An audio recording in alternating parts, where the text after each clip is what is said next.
maior erro que alguém pode cometer na hora de ler uma daquelas questões complexas de raciocínio lógico não é errar a matemática da coisa. Uhum. Não é sobre cálculo, com certeza. É tentar usar a própria cabeça. Sabe, a memória. Tem aquele momento clássico de puro pânico durante uma prova de alto nível. Nossa, nem me fale. Aquele instante que gela a espinha. Exato.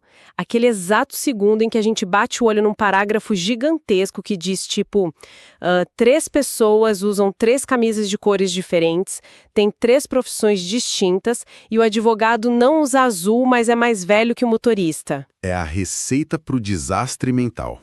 Sim, a respiração acelera, rola meio que um curto-circuito interno na cabeça e a vontade instantânea de simplesmente pular a questão para não perder tempo. E muita gente pula mesmo. Ou pior, chuta. Pois é, mas olha, hoje o nosso mergulho profundo no material focado em concursos super rigorosos, tipo as provas do TRF2, tem uma missão muito clara. Uma missão libertadora, eu diria. Total. A gente vai focar naquela parte de raciocínio lógico voltada para associação lógica, sabe? Ou correlação de elementos. E o que os documentos mostram sobre esses enigmas, de quem faz o que e onde, vai totalmente contra o senso comum.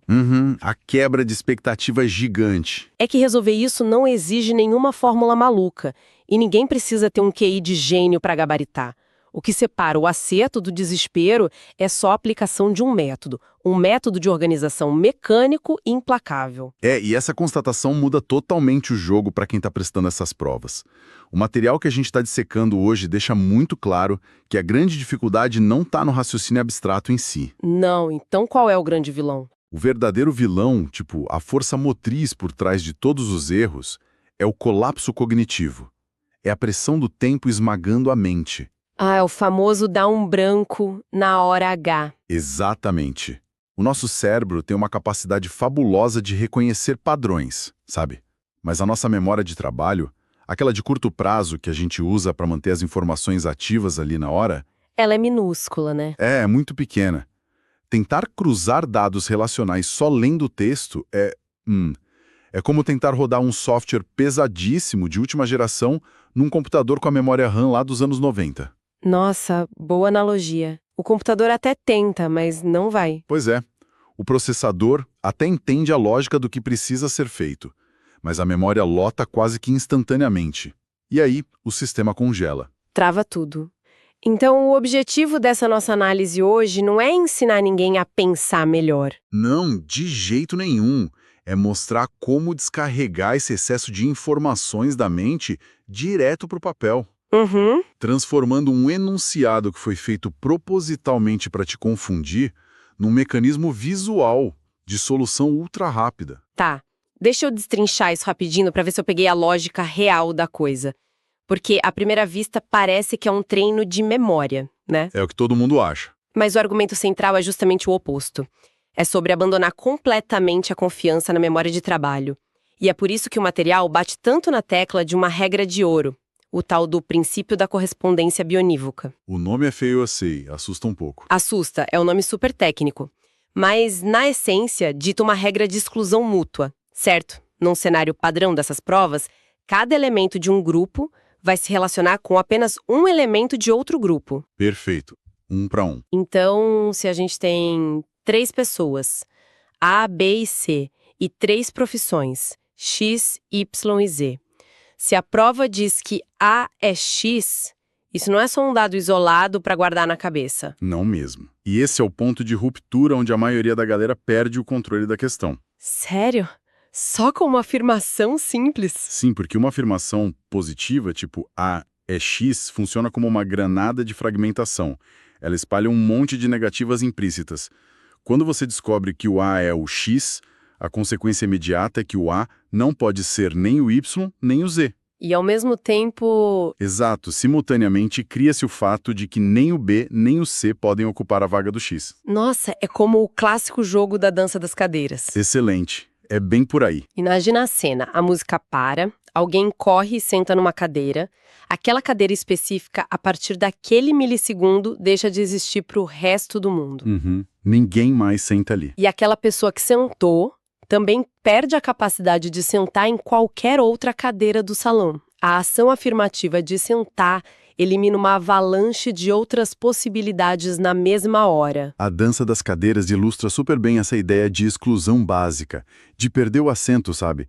Mas a dinâmica dessas bancas, como a do TRF2, adiciona umas camadas a mais. Fica mais complexo, imagino? Fica parecendo um jogo de sudoku. Porque no sudoku, colocar um número numa célula não é só ocupar aquele espacinho. Aquele número emite tipo umas ondas de restrição por toda a linha, toda a coluna e todo aquele bloco. Ah, é verdade. Você bloqueia tudo ao redor. Exato. E o que os relatórios de desempenho apontam não é que as pessoas falham em perceber o sim. Todo mundo anota quem sentou na cadeira. O erro tá no que sobra. Sim, a falha estrutural, o ralo por onde o tempo de prova vai embora, é o esquecimento quase sistêmico de mapear os nãos que nasceram daquele sim. Nossa, total. A pessoa lê que o João é o advogado, dá um sorrisinho interno achando que pegou uma superpista e continua lendo o texto. Ela falha em registrar as exclusões na mesma hora. Mas espera aí.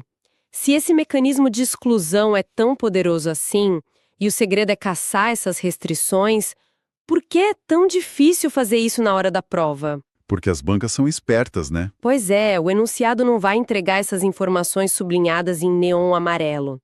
E o nosso material faz um raio-x muito interessante das premissas. Ele disseca como os examinadores escondem essas regras. É aí que o jogo começa de verdade. Tem 3 camadas de pistas, né? A primeira que eles listam são as pistas diretas. Aquelas afirmativas puras, tipo, João é o analista, ou negativas simples, como Maria não veste azul. Essas são as amigáveis. São fáceis, imediatas, mas, convenhamos, se a prova fosse feita só disso, não tinha filtro nenhum. Todo mundo passava. Qual é a armadilha real? A armadilha real surge quando a banca joga complexidade lá pra cima, operando contra os nossos instintos de comunicação. E é aí que entram as pistas relacionais. Ah, essas são famosas por bugar a mente. Total. O enunciador não diz as profissões diretamente. Ele joga um negócio assim. O advogado é mais velho que o Pedro. E aí a pessoa foca na idade? Exato. O leitor apressado vê uma pista sobre idade e foca nisso. Mas o que é fascinante nisso é que o dado vital ali, a informação de ouro, é uma exclusão de identidade. Pera, deixa eu processar. Se o advogado é comparado com o Pedro. A lógica obriga a entender que o advogado e o Pedro são duas pessoas diferentes. Logo, o Pedro não é o advogado. Nossa, o que, parando para pensar friamente, mostra uma falha gigantesca na forma como a gente processa informação no dia a dia. Uma falha enorme, e as bancas sabem disso. Parece que o problema não é a falta de inteligência da pessoa, mas um hábito perigoso que a gente traz de casa. Porque numa conversa normal, se alguém me fala, o advogado é mais velho que o Pedro, eu só concordo passivamente. Você não vai investigar. Não, eu não entro num modo Sherlock Holmes tentando eliminar variáveis da vida daquela pessoa. O meu cérebro tá no modo economia de energia, só absorvendo. A banca se aproveita dessa ingenuidade, então. Sim, a palavra é exatamente essa, passividade. No cotidiano, a nossa comunicação busca ser clara. Quem fala quer ser entendido. Ninguém fala por enigmas na padaria. Pois é, mas no ambiente de um concurso público de altíssimo nível, a comunicação é projetada com um propósito explícito de ocultar informação, para filtrar quem está atento. Tem que ler com malícia. Quem entra na prova esperando historinha clara, já entra derrotado. As pistas relacionais exigem uma postura ativa, eu diria até meio paranoica. Tem que interrogar cada palavra da frase. Interrogar o texto, gostei disso. E o bicho pega mesmo na terceira categoria, que são as pistas condicionadas a terceiros. Essas dão um nó na cabeça de qualquer um. O material traz um exemplo genial. O enunciado lança algo tipo, o servidor do arquivo chegou no carro prata. Fica parecendo uma informação inútil. Sim, porque a princípio a gente não sabe quem trabalha no arquivo e não sabe de quem é o carro. Fica boiando lá. Mas elas estão acorrentadas invisivelmente. Exatamente. Se em algum momento da leitura a gente descobrir que, sei lá, o Caio chegou de ônibus ou no carro preto, automaticamente o Caio é ejetado da possibilidade de trabalhar no arquivo. Perfeito. Uma característica arrasta outra direto pro abismo da exclusão. É um encadeamento muito forte. É fortíssimo. E o problema prático, o que gera aquela fricção toda na hora da prova, é a carga cognitiva. Imagina somar isso tudo. É coisa demais para guardar. Sim, O cérebro tem que lembrar quem é quem, tirar as negações implícitas das idades, criar essas correntes entre o carro e a lotação e ainda lembrar de aplicar a exclusão das cadeiras. Aquela história de rodar software pesado no PC velho. A mente não aguenta manter essas variáveis todas suspensas, cruzando informação sem parar. Uma hora a pessoa comete um deslize fatal. O que nos traz para a tábua de salvação de hoje. Se a mente não aguenta, a gente tira da mente, joga para o papel. A solução definitiva.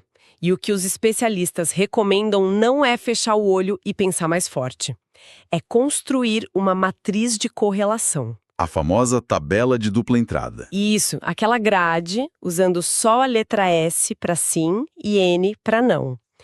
E é dentro dessa estrutura geométrica, rabiscada ali no cantinho da prova, que a mágica acontece. E aqui a coisa fica bem interessante, porque eu quero falar da joia da coroa desse método, a regra da cruz. Ah, a regra da cruz. Ela é a materialização visual de tudo isso que a gente está falando sobre exclusão. Como ela funciona na prática? O conceito é de uma simplicidade extrema.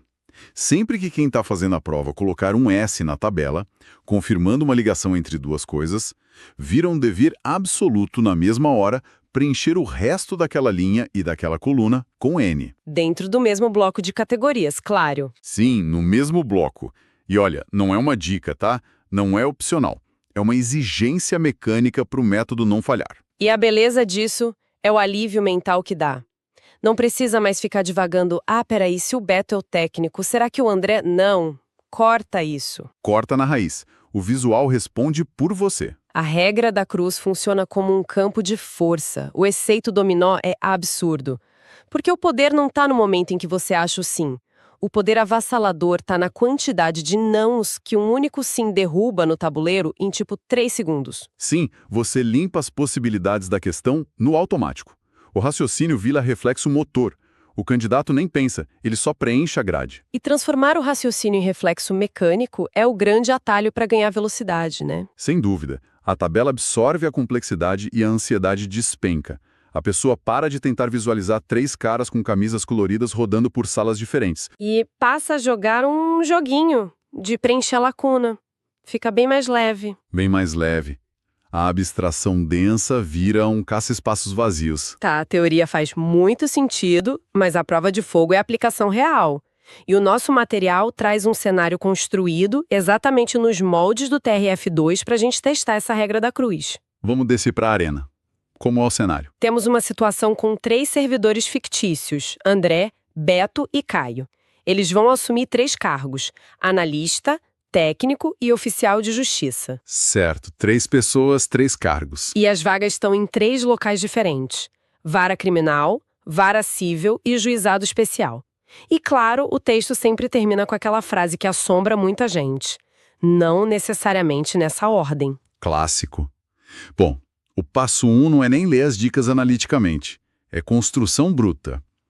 Antes de tentar deduzir qualquer coisa, você monta o esqueleto da tabela. Lápis no papel. Isso. Cria as linhas horizontais com o nome do pessoal, André, Beto e Caio. Lá em cima, nas colunas, você divide em blocos claríssimos para não misturar as coisas. Para não dar confusão visual. Exato. O primeiro bloco ganha as 3 colunas de cargos. Do lado dele, o segundo bloco ganha as 3 colunas das lotações. Com essa malha prontinha, o terreno está preparado para a extração cirúrgica de dados. Perfeito. O cenário está montado na nossa frente. E a primeira pista do problema diz o seguinte: André não é oficial de justiça e não está lotado na vara civil. Olha aí, uma pista direta dupla negação. Bem amigável. Super amigável. A gente vai lá na linha do André, corre o dedo até a coluna do oficial de justiça e coloca um baita de um N. Depois, continua na linha do André, vai até o bloco de lotações, acha a vara civil e crava outro N. Nenhuma dedução complexa, só transferência de dados. Só passando a limpo. Aí a gente vai para a pista 2, que prepara o terreno para algo mais denso. A informação diz: Beto é o técnico e não atua no juizado especial. Aí o candidato tem que processar por partes. Primeiro a afirmação. Ele acha a linha do Beto, cruza com a coluna do técnico e marca um gigantesco S. E nesse exato milissegundo, a leitura do problema tem que parar. Para tudo. Para tudo. A regra da cruz assume o controle da sua mão. A força do dominó. O S do Beto aciona aquele campo de força no bloco dos cargos.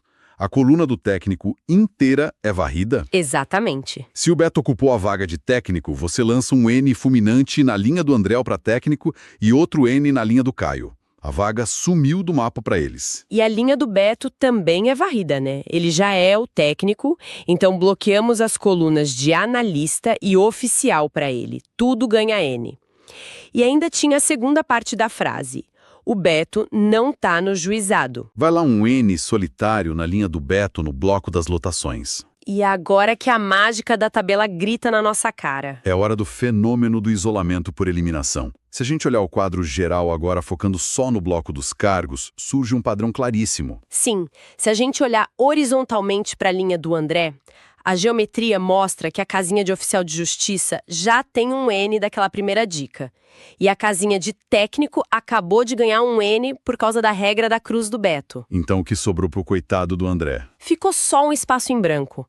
É como se a tabela gritasse a resposta pra gente. Sem gastar um neurônio com o cálculo. Nada. Sobrou a coluna de analista pro André. Automaticamente a gente preenche com um S. E se o André é o analista, a regra da cruz contra-ataca de novo. É uma reação em cadeia. A coluna vertical do analista é fechada. O Caio, que estava lá embaixo só esperando, toma um N na coluna de analista. Isso. E agora, olhando para a linha do Caio, ele não pode ser analista. E já tinha um N na coluna de técnico por causa do Beto. A gravidade lógica empurra o Caio para a única vaga que sobrou no universo para ele. Oficial de justiça. Um baita S para ele. E num piscar de olhos, todos os cargos estão perfeitamente mapeados. A gente sabe quem é quem. E essa sensação boa de ver as peças se encaixando sozinhas é o objetivo primário desse método. Mas ainda falta resolver os locais. Falta a última pista do enunciado, que é uma pista condicionada. O analista está lotado na vara criminal. E olha que pegadinha. Uma leitora desatenta no desespero ia achar essa pista inútil, porque não tem nome de ninguém nela. Não fala André, Beto ou Caio. Mas a nossa matriz visual já decodificou a identidade do analista. A tabela já tem um S gigantesco ligando o analista ao André. Logo, a pista se transforma na nossa frente. A gente já sabe que a frase, na verdade, quer dizer: o André está na vara criminal. E o ciclo volta a rodar numa velocidade absurda. Linha do André, coluna da vara criminal, marca-se o S. A regra da cruz dispara imediatamente. Sem piedade. Se o André tomou a vara criminal, tranca a linha dele para as outras lotações. Bota N no juizado para o André. E, ao mesmo tempo, tranca a coluna da criminal para o resto do pessoal. Nem Beto, nem Caio podem ir para lá. Recebem N também. A tabela agora parece um queijo suíço quase todo preenchido. E para fechar as lotações, você nem precisa ler o problema de novo. Esquece o texto. Basta varrer os espaços vazios na grade. Verdade. Se a gente olhar a linha do Beto nos locais, ele já tomou um N na criminal pela regra da cruz agora há pouco e um N no juizado lá pela segunda pista. A única célula intocada na linha dele é a vara cível. Joga um S nela. E por eliminação pura, a única opção que sobra para o Caio habitar é o juizado especial, outro S. E a tabela está 100% fechada. Fim de jogo. O cenário caótico lá do começo virou pó. A gente tem um mapa completo. André é o analista da criminal. Beto é o técnico da cível. Caio é o oficial do juizado. E a vitória aqui não é só achar a resposta certa. Acertar é ótimo, claro. Mas a grande sacada, o super trunfo desse esquema visual é que você chegou no final com o cérebro descansado. Conservou energia. Imune àquela ansiedade de, meu Deus, esqueci o que o Beto fazia. Todo o peso de reter dados foi transferido para os quadradinhos no papel. Isso é vital para quem vai enfrentar uma prova de 4, 5 horas. Se a pessoa gasta 10 minutos fritando o córtex pré-frontal para amarrar quem está em qual carro, com qual camisa... Ela chega na próxima questão já em exaustão cognitiva profunda. O treinamento de transpor o texto para a matriz e disparar a regra da cruz no reflexo é meio que um escudo contra o pânico. O caos linguístico do examinador não tem força contra uma eliminação metódica. Nenhuma força. O método esmaga a confusão. Então, O que a gente tira de tudo isso na prática? A promessa libertadora do começo do nosso papo se sustenta? O segredo é: pare de confiar cegamente na sua memória de curto prazo quando o estresse bater. Não confie nela. Ela vai te trair. O atalho real para dominar essas bancas pesadas não é ler o texto a 1000 por hora. É ler com malícia, sabendo que a banca quer esconder o jogo. E o nosso contra-ataque é mapear impiedosamente toda a negação camuflada. Exatamente. Deixar a arquitetura da tabela e da regra da cruz assumirem o volante. A dedução lógica acaba fluindo quase que sozinha ali no papel. Sabe, eu estava pensando aqui. Toda essa eficácia esmagadora de um método rígido de eliminação levanta um questionamento fascinante que vai muito além de concurso público. Ah, é? Para onde a gente pode levar isso? Pensa bem, a essência do que a gente discutiu é que o cérebro se afoga quando tenta processar muita informação fragmentada e caótica ao mesmo tempo. Ele dá tilt.